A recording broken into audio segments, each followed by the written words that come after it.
మళ్ళీ ఫిబ్రవరి 19వ తారీఖమ్మా 1938 భాషణులు 462. శ్రీమతి ధరకు కొన్ని సందేహాలు వచ్చాయి. శ్రీమతి ధర్ అని ఆవిడికి కొన్ని సందేహాలు కలిగాయట. అవి తీరడం కోసము భగవాన్ సహాయం కావాలి అని ఆతృతగా ఉంది ఆవిడ. నా సందేహాలన్నీ తీరిపోవాలి, భగవాన్ నాకు నా సందేహాలు తీర్చాలని ఆతృత పడుతోంది. చాలా జంకుతూ ఆమె భగవాన్ని సమీపించి తన కష్టాలన్నీ వెళ్లబోస్తుంది. భగవాన్, చిత్త ఏకాగ్రత కోసం నా ప్రయత్నాలన్నీ విఫలమైపోతున్నాయి. మనసుని ఏకాగ్రంగా ఉంచుకోవాలని, ఏక వస్తువు మీదే నా చింతన నిలుపుకోవాలని ఎంతో ప్రయత్నం చేస్తున్నాను. కానీ నా ప్రయత్నాలన్నీ విఫలమైపోతున్నాయి. గుండె దడ కలుగుతోంది. పైన చిన్న చిన్నగా గాబరాగా తీసుకునే ఊపిరి, చిన్న చిన్నగా వస్తోంది, గాబరాగా వస్తోంది ఊపిరి. ఇవి అధికంగా నన్ను ధ్యానం చేసుకోవడానికి అడ్డుపడుతున్నాయి. అప్పుడు ఎక్కువగా ఆలోచనలు వచ్చి మనోనిగ్రహం పూర్తిగా వెళ్ళిపోతుంది. ఎప్పుడైతే నా మనసు, నా శరీరం గుండె దడగా ఉండడం, చిన్న చిన్నగా కొట్టుకోవడం, గాబరాగా ఊపిరి తీసుకోవడం, ఇలాంటివి జరుగుతున్నాయి.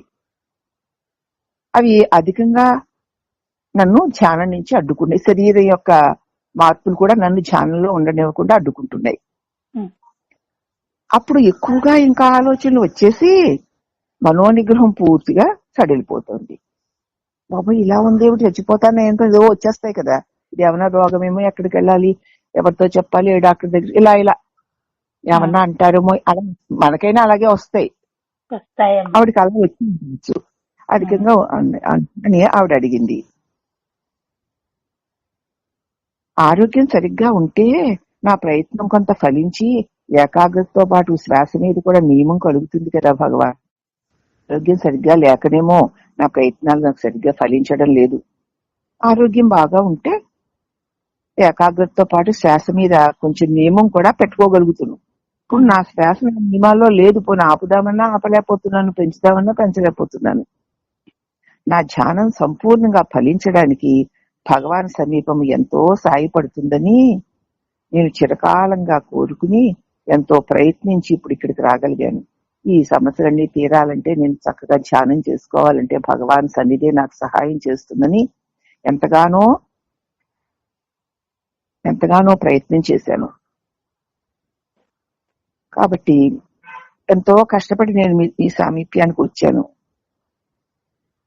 వచ్చాక ఇక్కడ జబ్బు పడిపోయాను. ఆవిడ ఇంతకు ముందు ఒకసారి మాట్లాడింది కూడా. తీరా వచ్చిన నేను జబ్బు పడ్డాను. ధ్యానం మళ్ళీ సాగడం మానేసింది. చాలా నిరుత్సాహంగా ఉంది భగవాన్. కష్టంగా శ్వాస తీసుకుంటున్నప్పుడు అప్పుడు కూడా చిత్త ఏకాగ్రత కోసం ప్రయత్నం చేస్తూనే ఉన్నాను. శ్వాస కూడా నేను కష్టంగా తీసుకుంటున్న పరిస్థితుల్లో కూడా మనసుని ఏకాగ్రంగా ఉంచుకోవడానికి ప్రయత్నం చేస్తున్నాను. కొంచెం ఫలించింది కానీ సంతృప్తికరంగా లేదు. నేను తిరిగి వెళ్లే రోజా దగ్గర పడుతుంది. వెళ్లిపోవాల్సి వస్తుందే అన్న ఆలోచన నన్ను కృంగతీస్తోంది. ఇక్కడ హాల్లో కూర్చొని అందరూ ధ్యానిస్తూ హాయిగా శాంతిని అనుభవిస్తున్నారు. నాకు ఆ భాగ్యం కలగడం లేదు. ఇది చాలా నిరుత్సాహకరంగా ఉంది అందావిడ. ఇంతకు ముందు కూడా అనారోగ్యంతో ఉండగా భగవాన్ దగ్గరికి రాలేకపోతున్నానే, భగవాన్ యొక్క దివ్య భాషని వెళ్ళలేకపోతున్నానే అని ఆవిడ బాధపడుతోందని ఆవిడ సహచరులు వచ్చి భగవాన్తో చెప్పారు. అప్పుడు భగవాన్ అన్నారు, ఆవిడ శారీరకంగా ఇక్కడ లేకపోయినా ఆవిడ మనసు ఇక్కడే ఉంది కాబట్టి ఆవిడ ఇక్కడే ఉన్నట్లే అని కూడా భగవాన్ అన్నారు. మళ్ళీ ఆవిడ భగవాన్ దగ్గరికి వచ్చినప్పుడు మాత్రం ఇదంతా తన కష్టమంతా వెళ్ళబోస్తుంది భగవాన్ దగ్గర. అప్పుడు భగవాన్ అన్నారు, తనకు ఏకాగ్రత కలగలేదే అన్న ఆలోచనే ఒక పెద్ద అడ్డు. నీకు ఆలోచన ఎందుకు రావాలి అన్నారు. నీకు ఏకాగ్రత కలగడం లేదు, నువ్వు ఏ ప్రయత్నం చేసినా కలగడం లేదు అనేటువంటి ఆలోచనే అడ్డు. అది కూడా ఒక ఆలోచనే కదా, పెద్ద అడ్డు. ఆ ఆలోచన నీకు ఎందుకు రావాలి అన్నారు. అప్పుడు ఆ భక్తురాలు 24 గంటలు ఆలోచనే లేకుండా ఉండడం సాధ్యమా? ధ్యానం చేయకుండా ఉండాలా ఏమిటి అంది. అంటే మళ్ళీ మహర్షి అన్నారు, మళ్ళీ ఆ గంటల లెక్కేమిటి? కాలం అనేది కూడా కల్పనే. నీ ప్రతి ప్రశ్న ఒక ఆలోచనలోంచే కలుగుతోంది, గమనించుకున్నావా? అవునమ్మా. ఏ ఆలోచన నుంచే కలుగుతోంది. మళ్ళీ 24 గంటలు ఏ ఆలోచన లేకుండా ఉండడం సాధ్యమా? ధ్యానం చేయకుండా అలా ఉండిపోవడం సాధ్యమా? అందుకే మళ్ళీ ఆ గంటలు ఏమిటా, లెక్కలు ఎందుకు? కాలము కూడా 24 గంటలు అంటున్నా, 94 గంటలు అనొచ్చుగా. అది కూడా నీ మనోకల్పనే. నీ ప్రతి ప్రశ్న ఒక ఆలోచనలోంచే కలుగుతోంది. శాంతి, ఆనందము నీ స్వభావం. ఆత్మసిద్ధికి ఆలోచనలు ఆటంకాలు. నీ ఆత్మస్వరూపం నీకు అనుభవానికి రావాలి అంటే ఇగో ఈ ఆలోచనలే, ఇది అలాగేమో అది అలాగేమో, ఇలా చేస్తే వస్తుందేమో అలా చేస్తే వస్తుందేమో, ఈ కారణంగా చేయలేకపోతున్నాను ఆ కారణంగా చేయలేకపోతున్నాను, అనారోగ్యం వల్ల చేయలేకపోతున్నాను, లేకపోతే మానసిక వాసనల యొక్క ప్రాబల్యం వల్ల చేయలేకపోతున్నాను అన్న ఈ ఆలోచనలన్నీ కూడా నీ ఆత్మశుద్ధికి అడ్డుగా ఉన్నాయి.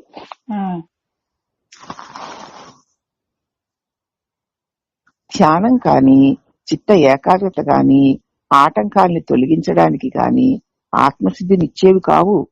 నీ ధ్యానం చేస్తేనే ఆత్మసిద్ధిని పొందుతాను, చిత్త ఏకాగ్రత కలిగితేనే నేను ఆత్మసిద్ధిని పొందుతాను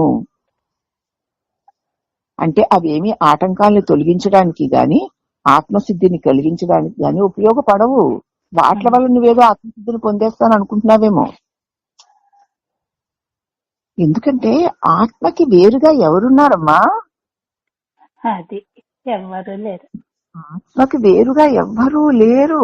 నేను ఒకడిని ఉన్నాను, నేను ఫలానా వాడిని, నాకు ఈ వాసనలున్నాయి, నాకు ఈ ఆలోచనలున్నాయి, నాకు ఈ దేహం ఉంది, దీనికి అనారోగ్యం ఉంది, నాకు ఈ సాధన చేస్తే నాకు ఆత్మసిద్ధి కలుగుతుంది, ఆ గురువు దగ్గరికి వెళ్తే అది కలుగుతుంది, నాకు అవి వీటికి సమకూడడం లేదు, నేను ఆత్మసిద్ధిని ఎలా పొందుతాను అంటూ ఈ ఆలోచనలే కదా. ఎందుకు ఈ ఆలోచనలు వస్తున్నాయంటే నేను అంటూ ఒక వ్యక్తి భావన, నేను అంటూ ఒక దేహ భావన, అది కూడా ఆలోచనలే. ఆ ఆలోచనలు ఇలాంటి అనేక ఆలోచనలు కలిగించి నీ నిజస్వరూప స్థితిని మరుగుపరిచేస్తున్నాయి. నువ్వు ఏదో ధ్యానం చేస్తే, చిత్తాన్ని ఏకాగ్రం చేస్తే ఆత్మసిద్ధి పొందుతాననుకుంటున్నావు, అది కూడా నీకు అడ్డే. ఎందుకంటే ఆత్మ కంటే వేరుగా ఎవరున్నారు గనక. ఎవ్వరూ ఉండరు. నేను అనేటువంటి నీ స్వరూపము తప్ప ఇంకెవ్వరూ లేరు. వీరున్నారని వారున్నారని ఒక తలంపు కలిగి అనేకం ఉన్నాయన్నటువంటి భావన పరంపరలు అన్నీ ఉన్నట్లు అనిపిస్తున్నాయి అంతే. అందుకే ఎవరికా అని ప్రశ్నించు, నాకు అని సమాధానం వస్తుంది. నేనెవరా అని ఆగి చూడు. నేనా ఉన్నారా? ఎవరు ఉండదు. ఆత్మ స్వభావం శాంతి. అట్టి శాంతి కనబడడం లేదు అంటే అది కనబడకపోవడం అనేది ఒక ఆలోచన మాత్రమే. ఆత్మ స్వభావము స్వరూపము శాంతి అంటున్నారు, మరి నాకు అది కనపడడం లేదు ఏమిటి అంటే ఒక దృశ్యంలా కనపడాలనుకుంటున్నావు. అది కనపడకపోవడం అనేది ఒక ఆలోచనే. అది ఆత్మ కంటే వేరు కాదు. ఎందుకంటే సూర్యుడు ఉన్నాడు అంటే వెలుగు సర్వసహజంగా ఉంటుంది. వెలుగుని సూర్యుడిని ఎవరూ చూడలేరు, సూర్యుడు ఉండడు. అలాగే ఆత్మ స్వభావం శాంతి. శాంతి లేకుండా ఆత్మ లేదు, ఆత్మ లేకుండా శాంతి లేదు. అది కనపడడం లేదు అంటే గుడ్డివాడు కళ్ళు మూసుకుని నాకు సూర్యుడు కనపడడం లేదు అన్నట్లుంది. అది కూడా ఒక ఆలోచనే, కనబడే వస్తువు కాదది. అది ఆత్మకు భిన్నమైంది. ఆ ఆలోచన ఆత్మ కంటే వేరుగా వేరే. ఉన్నది. ఉహు. ధ్యానాభ్యాసాలను బట్టి విరుద్ధ భ్రాంతులు నివారించి, ధ్యాన అభ్యాసమును బట్టి విరుద్ధ భ్రాంతులను నివారించు. ధ్యానము అభ్యాసము ఎందుకంటే ఇలాగ విరుద్ధంగా ఉన్న భావాల్ని తొలగించుకోవడానికి ధ్యానాభ్యాసాలు చేయడం. ఉహు. ఆలోచన వచ్చి రాకమునిపే దాన్ని అక్కడికక్కడే తీసేయి. ఉహు. ఆలోచనతో కొట్టుకుపోకూడదు. నువ్వు నీ ఆత్మస్వరూపాన్ని మర్చిపోయినప్పుడే నీకు దేహబుద్ధి కలుగుతుంది. కానీ ఆలోచించి చూడు, ఆత్మని మరవడం సాధ్యమవుతుందా? కాదమ్మా. నువ్వే ఆత్మవి కదా. ఉహు. దాన్ని మరిచేది ఎలాగా? నిన్ను నువ్వు మర్చిపోవడం సాధ్యమా? కాదు. నీవు దానిని మర్చిపోయాను దీనిని మర్చిపోయాను అనవచ్చునేమో గాని నన్ను నేను మర్చిపోయాను అనవు కదా. అనను. ఎందుకు అనడం లేదు అంటే నిన్ను నేను మరువుట సాధ్యము కాదు. ఉహు. దాన్ని మరిచేది ఎలాగా? ఒక ఆత్మ మరొక ఆత్మను మరుస్తుందా? రెండు ఆత్మలు ఉన్నాయా? ఉహు. మరిచే ఆత్మ ఒకటిను, మరుపులేని ఆత్మ ఒకటి, రెండున్నాయా? అది అర్థం లేనిది. ఆత్మకు డిప్రెషన్ లేవు.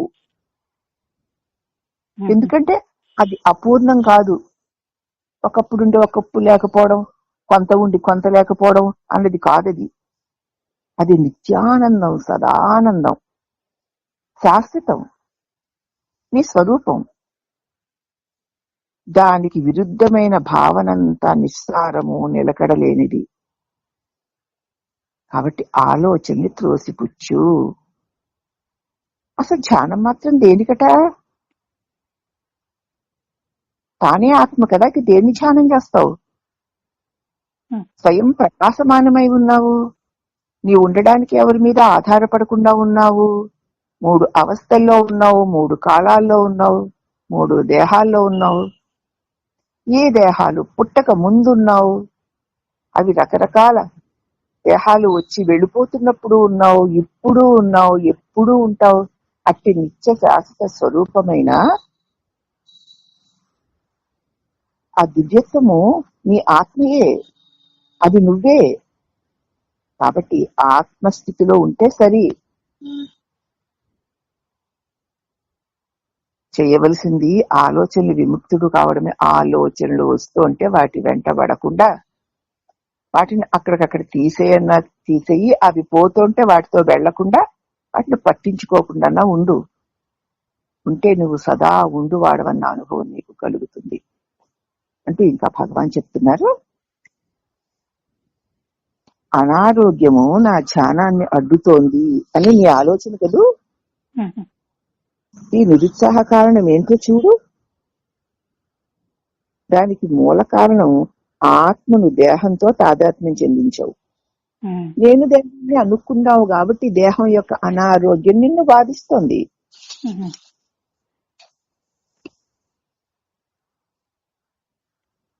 అనారోగ్యం ఆత్మకా దేహానికా? దేహానికే కదా. మరి ఈ అనారోగ్యం తన్ను పట్టి పీడిస్తోంది అని ఆత్మస్వరూపమైన నువ్వు అంటున్నావంటే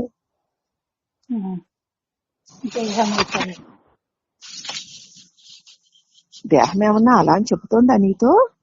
చెప్పదు. ఆ పని చేస్తున్నది నీదే కదా. ఎందుకు? నిన్ను నీ దేహంతో తప్పుగా తాదాత్మ్యం చెందించుకున్నావు గనుక, దేహం నేను అనుకుంటున్నావు గనుక. అసలు దేహమే ఒక ఆలోచన అని నీకు తెలుసా? నువ్వు సహజంగా ఉండిపో. నేను అంటే నేనుగా ఉండిపో. అది సహజం. ఇక నిరుత్సాహానికి కారణమే లేదు. ఇంతలో ఆవిడ కోసం పిలుపు వచ్చింది. భగవాన్ ఇలా చెప్తుంటే ఆవిడని ఎవరో పిలిచారు. ఆవిడ వెళ్ళిపోయింది. కానీ ఆ సంవాదం ఇంకా సాగుతూనే ఉంది. భగవాన్ అంటున్నారు, ఒక భక్తుడు అంటున్నాడు, శ్రీ భగవాన్ వివరణలు మమ్మ ఎదురు ప్రశ్నలే వెయ్యనివ్వవు. మీరు వివరిస్తుంటే ప్రశ్నించడానికి ప్రశ్నలే రావడం లేదు. అవునమ్మా. మాకు సమాధానమైనా కాదు, మాకు సమాధానమై కాదు, వాదించే శక్తి లేక మిమ్మల్ని మేము ఎదిరించి ప్రశ్న వేయలేకపోతున్నాం. మీరు చెప్పేసింది మాకు అర్థమైపోయి అనుభవానికి వచ్చేసి కాదు, మాకు ప్రశ్నించే శక్తి లేక మిమ్మల్ని ఎదురు ప్రశ్నలు వేయలేకపోతున్నాం. మీరు ఎంత చక్కగా చెప్పినా, మళ్ళీ ప్రశ్నించడానికి వీలు లేకుండా మీరు సమాధానాలు చెప్పినా మాకు ఆ సమాధానం అర్థమైపోయి అనుభవానికి వచ్చేసి కాదు మేము మాట్లాడకుండా ఉండడం. మీరు అంత గొప్పగా చెప్పినా మరి మాకు అసంతృప్తి పోవడం లేదే. శారీరకమైన అనారోగ్యం తొలగాలి అంటే మానసికమైన అనారోగ్యం పోవాలి. ఆ రెండు ఆలోచనలు లేకుంటే చక్కబడతాయి. అర్థమవుతోంది. మరి ఆలోచనలు మానాలంటే ప్రయత్నం చేయాలి కదా భగవాన్. ప్రయత్నమేమో మనోదారుణ్యం లేకపోతే సాగదు కదా. మరి మనోబలానికి భగవంతుడి అనుగ్రహం అవసరం కదా భగవాన్. అనుగ్రహము స్వార్పణ లేకుండా లభించదంటున్నారు మళ్ళీను.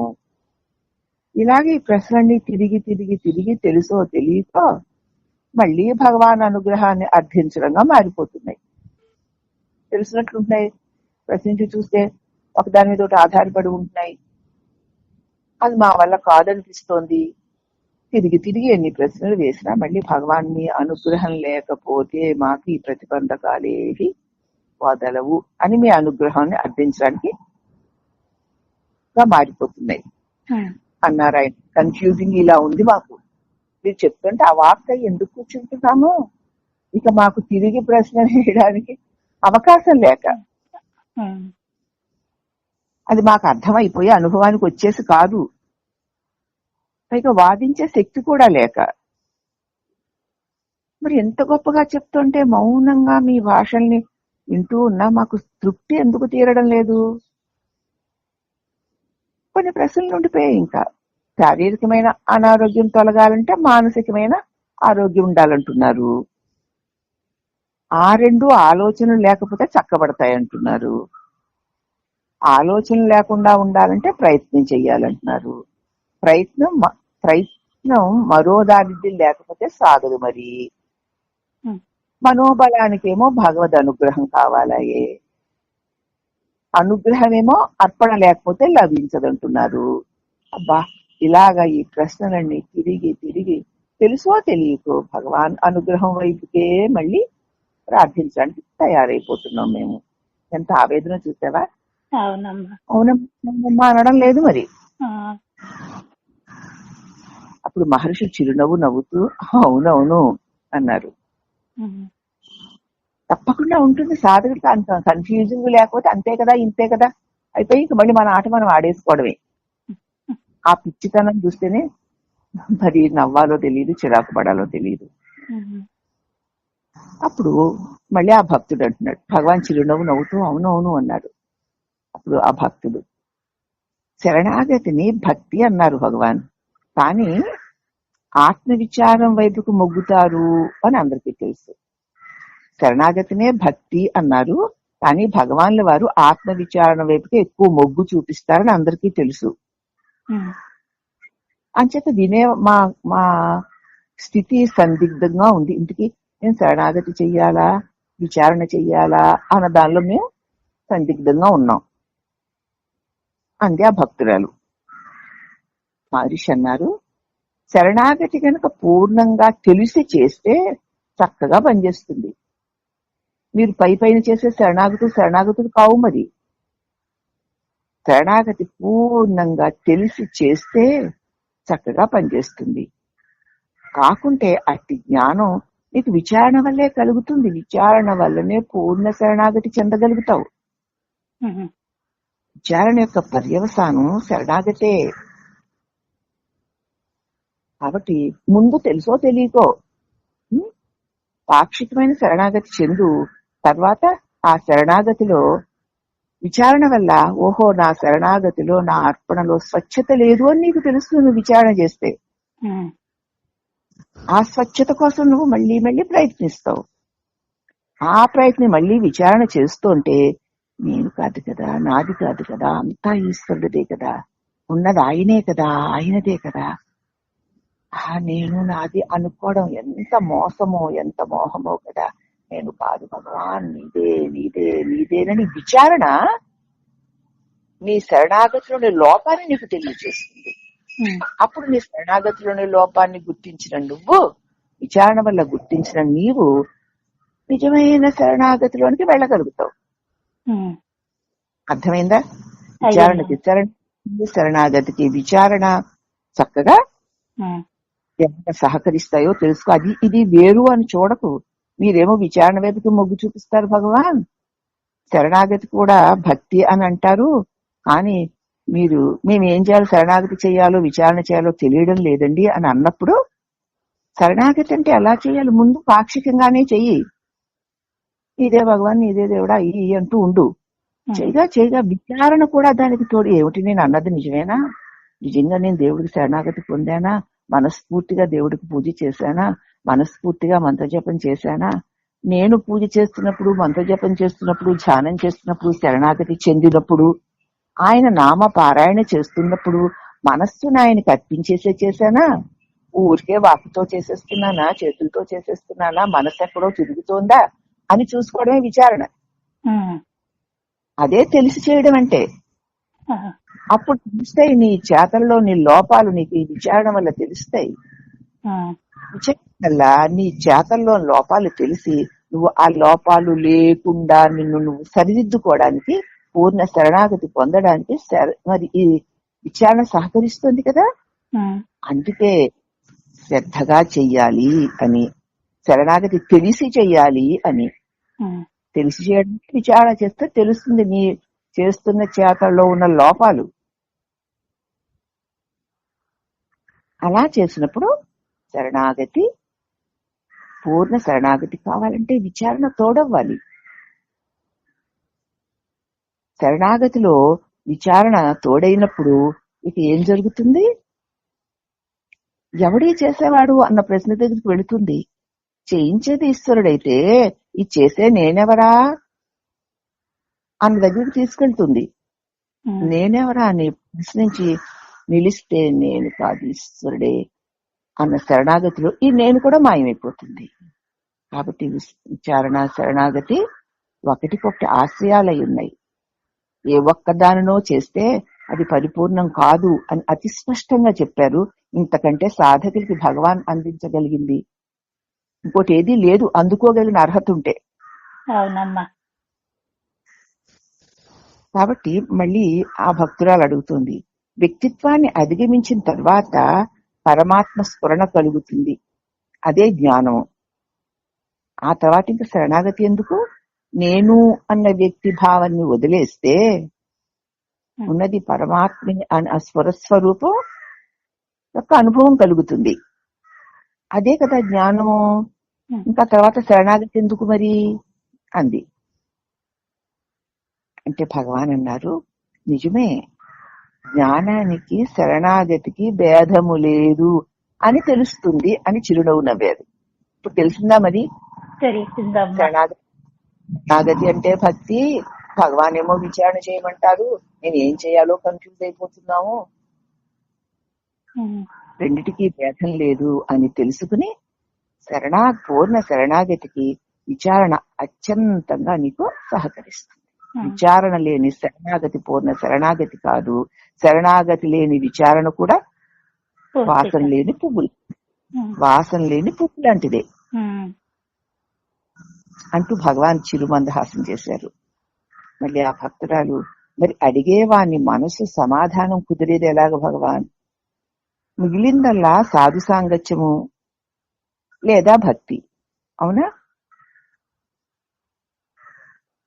నవ్వుతూ అవునవును అన్నారు భగవాన్. కాబట్టి అడిగేవారి మనసుకు సమాధానం ఏమిటి అంటే సత్పురుషుల సాంగత్యంలో ఉండు, సదా సత్సాంగత్యంలో ఉండు, భగవంతుని మీద భక్తికి నిరంతరము ప్రార్థన చేస్తూ ఉండు. సత్సంగంలో నీకు భగవంతుని పొందడానికి కావలసినటువంటి అన్ని సహకారాలు సత్సంగం అందిస్తుంది. ఉమ్, దానివల్ల భగవంతుని మీద భక్తి చక్కగా రూఢిగా నిలబడుతుంది. అంటే ఓహో, ఇక చేయవలసిందంటే మనస్సునికి, అడిగేవారి మనసుకు సమాధానం ఎలా కుదురుతుంది అంటే సత్సంగము భగవద్భక్తిను. అవునా భగవాన్ అని అడిగింది ఆవిడ. దానికి కూడా భగవాన్ అవునవును అన్నారు. అందుచేత నిరంతరము ఏ పని చేస్తున్నా, ఏది జరుగుతున్నా, ఎక్కడ జరుగుతున్నా, ఎలా జరుగుతున్నా అంతరంగంలో ఒక అతీతమైన శక్తి యొక్క ఆధీనంలో జరుగుతోంది.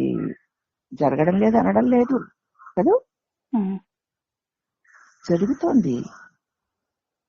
కానీ అక్కడ చేసేవాడు ఎవడూ లేడు. ఉమ్, ఒక శక్తి ఆధీనంలో అలా అలా అలా కర్తలేని కార్యం అవలీలగా సాగుతోందని గుర్తించి నేనన్న అహంభావాన్ని వదిలి ఏ మోక్షము అనేటువంటి గొప్ప సందేశం మనకి ఈ రోజు ఈ ఈ రమణ భాషణలో మనకి అందింది.